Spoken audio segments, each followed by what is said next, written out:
Shut up, compressor. Hey everyone, Matt here with Duke's Models, coming to you with a quick interlude from the usual build series to talk a little bit about Meng and kit accuracy and fit and kit reputations, and a little fun sidecar at the end. Now, first of all, I want to say I refuse to call it Meng. I don't care if that's how it's pronounced. It sounds fucking stupid. It sounds, like, no, it's Meng. At least, for me. Sorry, that's what it is. Anyway, recently, over the past, I don't know, week or so, 2 weeks, more information, more photos, things like that have been coming out about their new Phantom kits, the F-4G Wild Weasel that's now starting to land in some people's hands, and the F-4E that was recently announced. And it's been really interesting watching the conversation flow, because it basically, all new toolkits that come out that show CADs, that show builds, whatever, start in two places. Detail! Oh my god, detail! Well, there are three places. Detail! Oh my god, look at the detail, look at the rivets, look at the panel, look at the, whatever. And then, accuracy. I don't know, the shape of the nose looks off. The dihedral's wrong. Etc. And then there's always the third one, is like, can you make this a 1/72nd scale? Or, I really wish this was a fairy fuckwit, like that usual conversation. There's probably a fourth of Becker moaning about it not being buildable in flight. But 1 and 2, the detail and accuracy, are basically where all these discussions immediately go. Oh, the Hurricane cockpit looks overscaled. Those tubes are the size of, trees, whatever.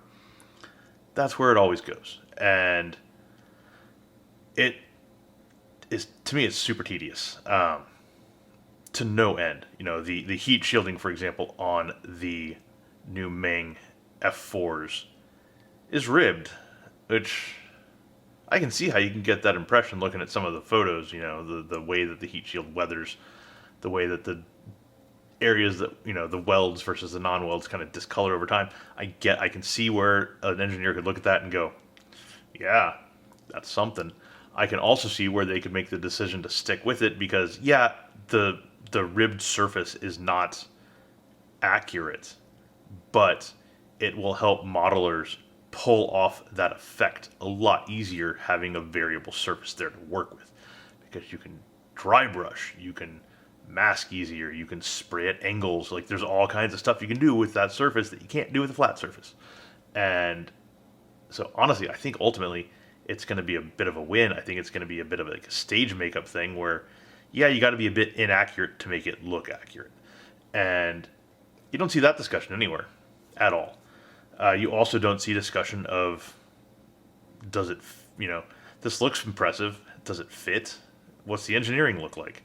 Oh, they've got a one-piece fuselage. Cool. Academy has a one-piece fuselage too. And that heat shielding element that sits up underneath, by the engines, fits like ass.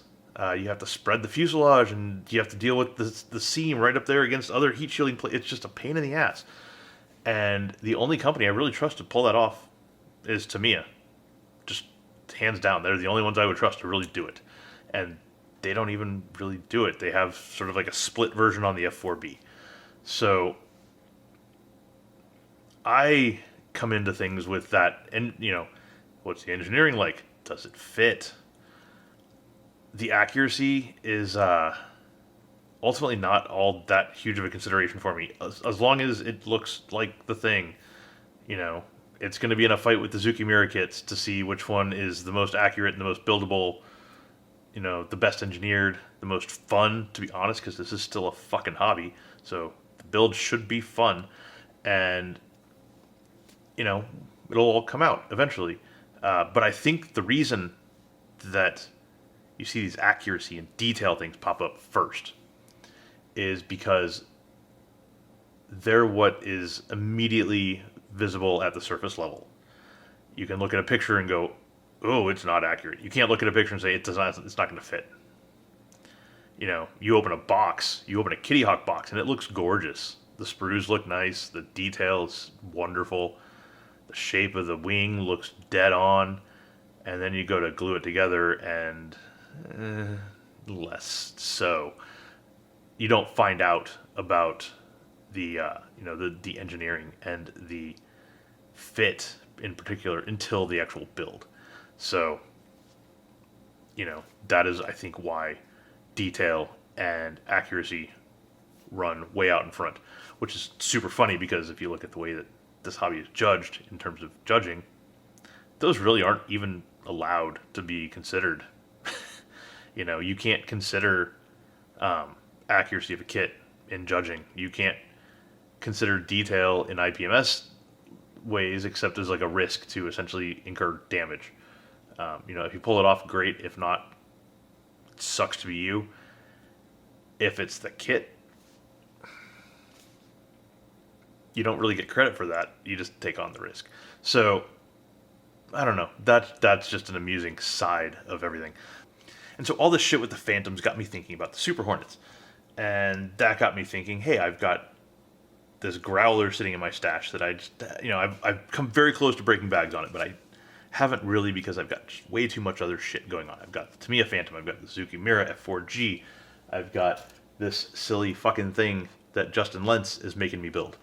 And, I'm trying to get a bunch of stuff done by the end of the year, and there's just not time to take on another build.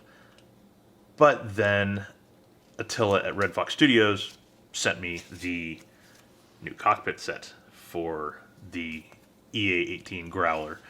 And I was like, well, there is my work from home bench, which I don't really use for like active building. It's more for essentially like doodling while I'm working. It's the kind of, do something with my hands, let the brain juices flow. And I've been working on like a big, deep thinking project and thought, hey, let's glue some drop tanks together. Let's kind of do some quick test fitting and see where the Growler falls into this whole thing. Like, how does the kit stand up? And I've got to say, so far, holy shit, I am impressed. Again, I know people have had problems with this thing. I know other people have not. And I don't know if there's like a kit variability issue. I don't know if there was like God, I can't believe I'm going to fucking say. I don't know if there was a bad batch floating around, but something is up because problems people have had on theirs, I am just not seeing on mine at all. The cockpit fits into the forward fuselage. There is a little, I guess, a hiccup in the instructions of the build order where the cockpit has these like tabs on the side of it, right? And they basically locate it between the upper fuselage, the canopy sill and all the cockpit sill and all that, and the upper portion of the leading edge extensions, and then the lower ones kind of sandwich it. And there's like a little area in between. These tabs kind of fit in there. They don't fucking tell you that in the instructions, and they have you glue the cockpit into the lower fuselage, and then just kind of shove it all up in there. But these fucking tabs are like, no, we're not going to go. So I found that if you kind of, instead of doing that, if you kind of like lower it and sort of like slide it in, it all kind of fits. And once you do that, everything's great. And it's, no gap. I mean, Tamiya like in terms of the authority of the fit. And, I've had the same thing, like the wings fit together great. The intakes, the gear door, or the gear bays, the exhaust, every single thing about it so far has just been pretty damn solid. And it gives me a bit more hope for the F-4G and the F-4E they're coming out with. Because they're, if nothing else, Super Hornets are bastards when it comes to engineering and fit. They definitely have like a curse about them. And so it's cool to see at least my copy of this thing definitely living up to the hype on that side of the mixed bag.